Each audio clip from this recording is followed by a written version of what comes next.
Hi everyone, in today's video, I'll show you how to use alt codes in PowerPoint. Alt codes let you quickly insert special characters, symbols, or accented letters into your slides without searching through menus. Let's dive in. First, place your cursor where you want the special character to appear on your slide. Next, make sure your numlock key is turned on. This allows you to use the numeric keypad on the right side of your keyboard. To enter a character, hold down the Alt key and type the corresponding numeric code on the keypad. For example, Alt plus 0176 inserts the degree symbol. Release the Alt key and the symbol will appear in your text box. You can repeat this process with any other Alt codes for currency symbols, accented letters, or other special characters. Using Alt codes is faster than navigating through the symbol menu, and it works in text boxes, shapes, and anywhere you can type in PowerPoint.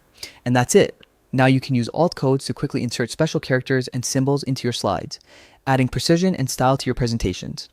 Thanks for watching, and don't forget to explore more PowerPoint tips and shortcuts to make your work easier and more professional.